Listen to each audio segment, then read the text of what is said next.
अस्सलाम वालेकुम everyone, Mirza academy में आपको खुशामदीद। हम लोग एमडी कैट 2022 का पास पेपर कर रहे थे और इस वीडियो में हम इसका केमिस्ट्री का क्वेश्चन डिस्कस करेंगे। So let's start it. The first MCQ is 1 AMU stands for. 1 AMU का मतलब क्या होता है? 1 AMU का मतलब होता है कि 1/12 ऑफ ए कार्बन। ठीक है, कार्बन के 1/12 को 1 AMU कहते हैं। Okay, the next is a compound of sodium oxide has 74.2% sodium and 25.8% oxygen. The empirical formula of the compound is, अब देखें जनरली से सॉल्व करेंगे। सोडियम कितनी है? 74%, मतलब सोडियम ज़्यादा होगी ऑक्सीजन से। ठीक है, तो देखें यहाँ पे सोडियम और ऑक्सीजन इक्वल हैं, यहाँ पे भी इक्वल हैं, तो ये दोनों तो वैसे ही नहीं हो सकते। अल्फ़ा और डेल्टा। बीटा, बीटा में सोडियम कम है, ऑक्सीजन ज़्यादा है। ठीक है, तो ये भी नहीं हो सकता। एक बच गया 40, 40 is the correct one. The next is 30 gram of 2-propanol were mixed with excess acidified K2Cr2O7 and boiled under reflux for 20 minutes. The organic product was then collected by distillation. The yield of product was 75.0%. Okay, what is the mass of the product produced? yield उसकी कितनी है? 75.0%। तो mass उसका कितना बनेगा? तो mass उसका होगा 21.75 ग्राम। Okay, the next is according to which scientist the probability of finding an electron at a certain position is possible। तो जिस साइंटिस्ट ने ये बात की थी उसे हम कहते हैं श्रोडिंगर या श्रोडिंजर। ठीक है, दोनों प्रोनाउंसिएशन के साथ इसे पढ़ते हैं। the next is which gas in the discharge tube produces lightest canal रे पार्टिकल। तो लाइटेस्ट कैनाल रे पार्टिकल जो है वो कौन सी गैस प्रोड्यूस करती है? वो करती है H2, hydrogen gas. Okay, the next is which element has the ground state electronic configuration of 1s2 2s2 2p6 3s2 3p6। ठीक है, तो ये बनेगी आर्गोन। ठीक है, the next is what is the proton या atomic number of an element that has 4 unpaired electrons in its ground state. Ground state में अगर 4 अनपेयर्ड इलेक्ट्रॉन हमें चाहिए तो उसका जो प्रोटॉन नंबर है वो 26 होना चाहिए।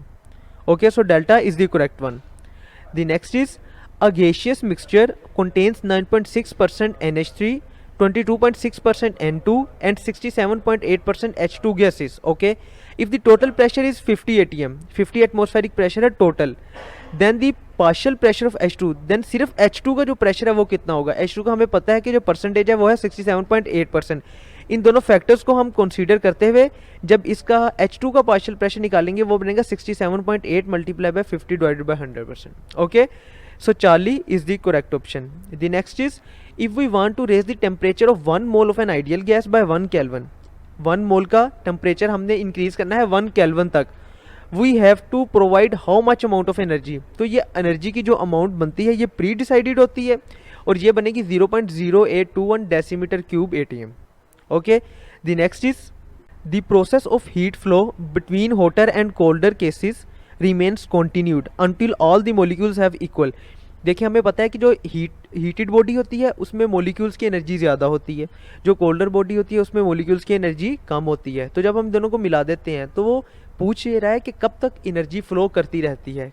तब तक जब तक एवरेज ट्रांसलेशनल काइनेटिक एनर्जी सब मोलिक्यूल्स की इक्वल ना हो जाए। ठीक है, जितने भी मोलिक्यूल्स हैं उन दोनों बॉडीज़ में उन सब की एवरेज ट्रांसलेशनल काइनेटिक एनर्जी जो है वो एक सी नहीं हो जाती, तब तक हीट फ्लो करती रहती है। जैसे ही वो एक सी हुई हीट फ्लो करना बंद हो जाती है। Okay, the next is in liquid with the change in dipole dipole forces there is a change in some physical properties. Liquid में जैसे ही डाइपोल डाइपोल फोर्सेस चेंज होती हैं कुछ फिजिकल प्रॉपर्टीज भी चेंज हो जाती हैं।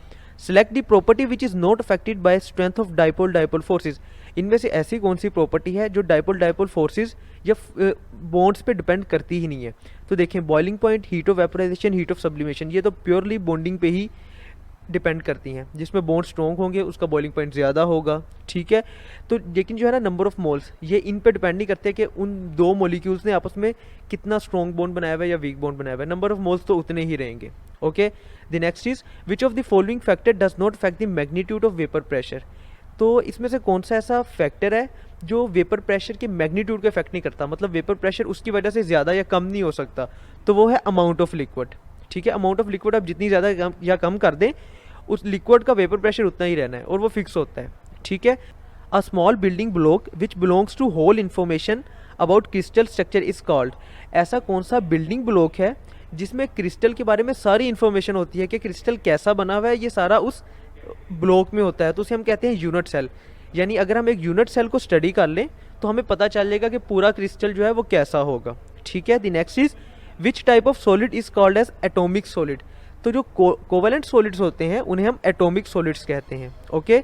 The next is the decrease in solubility of the salt in a solution that already contains an ion common to the salt is known as। तो इसे हम कहते हैं कॉमन आयन इफेक्ट, ठीक है, क्योंकि आयन ही कॉमन हो गया है। The next is the precipitation occurs if the ionic concentration is. Precipitation कब होगी? जब आयनिक कॉन्सेंट्रेशन जो है वो KSP से ज़्यादा हो जाएगी, ठीक है। जैसे ही आयनिक कॉन्सेंट्रेशन KSP से ज़्यादा हुई प्रेसिपिटेशन स्टार्ट हो जाएगी, okay. The next is one can estimate the direction in which equilibrium will shift with the help of le Chatelier principle. Le Chatelier principle हमें ये बताता है कि क्या किन कंडीशंस में रिएक्शन फॉरवर्ड चलेगा और किन में ये बैकवर्ड या रिवर्स मूव करेगा, okay. The next is what is the overall order of this rate equation. ये उन्होंने रिएक्शन दिया हुआ, रेट इक्वेशन दी हुई है, तो इसका ऑर्डर हमने फाइंड आउट करना है। तो ये देखें, इसमें 2 है और ये 1 हो गया, तो इसका जो ऑर्डर बनेगा टोटल वो बनेगा 3, okay. The next is the catalysis in which the catalyst and the reactants are in the same phase. ऐसा रिएक्शन जिसमें जो कैटालिस्ट है और जो रिएक्टेंट्स हैं उन दोनों की फेज सेम होती है, तो उसे हम कहेंगे होमोजीनियस कैटालिस्ट। होमो का मतलब होता है सेम, ठीक है, तो इसी से पता चल रहा है it's a homogeneous catalyst। The next is Born-Haber cycle is used to determine the latest energy of ionic compounds, okay। It is the application of, ये किसकी एप्लीकेशन है यानी किस में यूज़ होता है, तो it's the application of Hess law, ठीक है। हेस लॉ को यूज़ करते हुए हमने ये Born-Haber साइकिल को डिज़ाइन या फॉर्म किया है। The next is which of the following term is state function. इनमें से स्टेट फंक्शन जो है वो है इंथैल्पी। इंथैल्पी हमेशा एक स्टेट फंक्शन है। The next is an electrochemical cell is based upon which reaction. इनमें से ऐसा कौन सा रिएक्शन है जिसपे एक इलेक्ट्रोकेमिकल सेल बेस करता है, जिसपे इलेक्ट्रोकेमिकल सेल चलता है, उसका ये प्रिंसिपल रिएक्शन कौन सा है, तो वो है रिडोक्स रिएक्शन, ठीक है। रिडोक्स रिएक्शन हमने बुक में सारे पढ़े थे, तो सारे इलेक्ट्रोकेमिकल सेल्स जो हैं वो इसी रिडोक्स रिएक्शन पे बेस करते हैं, okay. The next is in which of the following oxygen shows fractional oxidation number. इनमें से ऑक्सीजन का फ्रैक्शनल ऑक्सीडेशन नंबर किस में होगा, ठीक है, तो ऑक्सीजन का इसमें KO2 में जो है वो फ्रैक्शनल ऑक्सीडेशन नंबर बन रहा है, okay. The next is which of the following element है स्मॉलर साइज। इनमें से जो सबसे स्मॉलर साइज है वो बनता है लिथियम का, okay. The next is among lithium chloride, beryllium chloride, sodium chloride and caesium chloride the compounds with the greatest and the least ionic character respectively are, तो बनेगा CaCl and BeCl2, okay. So delta is the correct option. The next is which statement describe the conversion of magnesium atoms to magnesium ions for ionic bond formation with chlorine। Magnesium ने जब chlorine से react करना होता है, उसके साथ bond बनाना होता है, तो उसे मैग्नीशियम आयंस में कन्वर्ट होना पड़ता है, ठीक है। तो उन्होंने पूछा ये हुआ कि मैग्नीशियम एटम से मैग्नीशियम आयन जब बन रहे होते हैं तो इसमें से कौन सी स्टेटमेंट उस कन्वर्जन को, उस कंडीशन को डिस्क्राइब करती है या सेटिस्फाई करती है। So the statement is the change is oxidation. इस चेंज को हम ऑक्सीडेशन कहते हैं जिसमें हम एटम्स को आइंस में कन्वर्ट करते हैं, because there has been a loss of electrons, ठीक है, क्योंकि यहाँ पे इलेक्ट्रॉन्स लॉस हुए हैं। तो मैग्नीशियम हमें पता है कि पॉजिटिव आइन बनाती है, कैटाइंस बनाती है, ठीक है, तो इसमें इलेक्ट्रॉन लॉस होंगे तो ये कैटाइन बन जाएगा, ये कैटाइन बनेगा, तो इस रिएक्शन को हम कहेंगे oxidation reaction, okay. The next is AB4 type with no lone pairs geometry enable to form with shape of molecule. ये बनाती है regular tetrahedron, okay. The next is why dimer of aluminium chloride is formed. Aluminium chloride का dimer क्यों बनता है? So the correct option is delta. Aluminium forms coordinate bonds with chlorine to complete its octet. Aluminium जो है वो coordinate bond बनाता है किसके साथ? क्लोरीन के साथ, और जो पर्पस होता है वो होता है कि उसका ऑक्टेट कंप्लीट हो जाता है, okay. The next is which group of the periodic table contain non metals, मेटोलाइट्स and metals. कौन सा ऐसा ग्रुप है पीरियोडिक टेबल का जिसके पास नॉन मेटल्स भी हैं, मेटोलाइट्स भी हैं और मेटल्स भी हैं? तो वो बनता है 4A, okay. So Charlie is the correct one.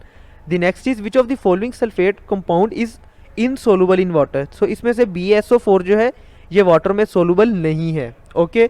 The next is which of the following complex shows A tetrahedral geometry. तो इनमें से जो टेट्राहेड्रल ज्योमेट्री है वो बनती है CuCN4-2 की, ओके।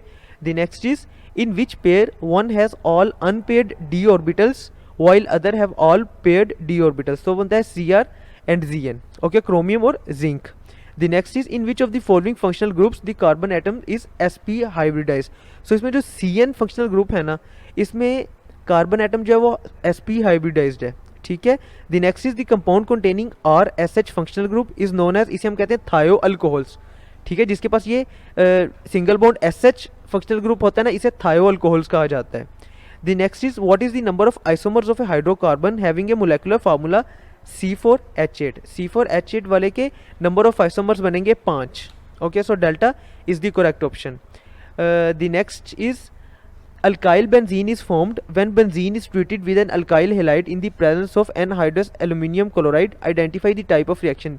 ये रिएक्शन बनता है फ्राइडल क्राफ्ट्स एल्काइलेशन रिएक्शन, ठीक है। मेनली आपने याद रखना है कि it's alkylation reaction. The next is 3 alternate single and double bonds in benzene are called. 3 alternate single bonds होते हैं और डबल बॉन्ड्स होते हैं। हमने बेंजीन का जब ये स्ट्रक्चर पढ़ा था कि एक सिंगल एक डबल, एक सिंगल एक डबल होता है, तो इन्हें हम कहते हैं कॉन्जुगेट बॉन्ड्स, ठीक है। The next is which of the following compound is more acidic. इनमें से कौन सा कंपाउंड एसिडिक है? तो जो कंपाउंड इनमें से जो सबसे ज़्यादा एसिडिक है वो बनते हैं alkynes. Okay, so Charlie is the correct option. The next is consider the chlorination of methane. The attack of chlorine free radical on methane forms methyl free radical. Okay, occurs in, उन्होंने reaction आपको बताया हुआ है chlorination of methane का, ठीक है। उसने कहा कि क्लोरीन फ्री रेडिकल जो है वो मीथेन पे अटैक करता है, उसके साथ रिएक्ट करता है और मिथाइल फ्री रेडिकल प्रोड्यूस कर देता है, ठीक है। तो ये जो काम होता है ये होता है प्रोपागेशन स्टेप में। Okay, the next is the ratio of sigma two pi electrons in benzene is. इसकी रेशियो ये बनती है कि 4 हमारे पास सिग्मा होते हैं इलेक्ट्रॉन्स और 1 जो है वो पाई इलेक्ट्रॉन होता है। Okay, the next is when halogen is removed from an alkyl halide a carbocation is formed. Identify the most reactive carbocation. तो मोस्ट रिएक्टिव कार्बोकेटाइन जो इनमें से बनता है वो है methyl carbocation. Okay, the next is freon is commonly known as. Freon का हम क्या कहते हैं, उसका दूसरा नाम क्या है? तो उसे हम रेफ्रिजरेंट भी कहते हैं, ओके, क्योंकि रेफ्रिजरेटर्स में यूज होता है। The next is neopentyl chloride belongs to which class of alkyl halides. Alkyl halides की वो कौन सी क्लास है जिसमें नियोपेंटाइल क्लोराइड फॉल करता है? तो वो है primary alkyl halides. Okay, the next is what is the common name of 1,2,3 propane triol. तो 1,2,3 प्रोपेन ट्राइयोल का जो कॉमन नेम है वो बनता है ग्लिसरॉल, ठीक है। The next is benzene is formed when sodium react with which of the following. Sodium जब रिएक्ट करता है फिनोल के साथ तो बेंजीन बनता है। Okay, so phenol delta is the correct option. The next is when phenol reacts with formaldehyde. अच्छा, अब जब फिनोल जो है वो रिएक्ट करता है फॉर्मेल्डिहाइड के साथ तो कौन सी प्रोडक्ट प्रोड्यूस होती है? तो एक एडक्ट प्रोड्यूस होता है। Okay, the next is which of the following is the correct name of CH3 CH2 CH2 CO CH2 CHO। तो इसका जो नेम बनता है वो बनता है 3-ऑक्सोहेक्सानल। Okay, the next is which is the most suitable reagent for the conversion of RCH2OH into RCHO। तो इसमें जो रिएजेंट यूज होता है वो होता है Cr2O4 H2SO4 concentrated. Okay, the next is which of the following is also called silver mirror test. तो Tollens reagent test जो होता है उसे हम सिल्वर मिरर टेस्ट भी कहते हैं, ये उसका दूसरा नाम है। Okay, the next is which among the following have least pH। इनमें से सबसे कम pH किसकी है? इसका मतलब इसमें से सबसे ज़्यादा एसिडिक कौन है, ठीक है। तो CH3 CH Cl2 COOH ये सबसे ज़्यादा एसिडिक है, इसकी pH जो है वो सबसे ज़्यादा कम है। Okay, the next is if carboxylic acid and ketone groups C double bond O are present in a chain then final name will be given as. इसकी वजह से उसका जो फाइनल नेम बनेगा वो बनेगा oxooic acid. Okay, the next is when carboxylic acids and dicarboxylic acids have similar molecular weights how do their melting points compare। तो उनके हम melting points को compare कैसे करते हैं कि डाइकार्बोक्सिलिक एसिड्स के melting points जो हैं वो बड़े होते हैं, ओके, वो ज़्यादा होते हैं। chemistry portion ends here. If you have any question, any query, you can ask in the comment section. If you like our content, please subscribe the channel and press the bell icon. Thank you.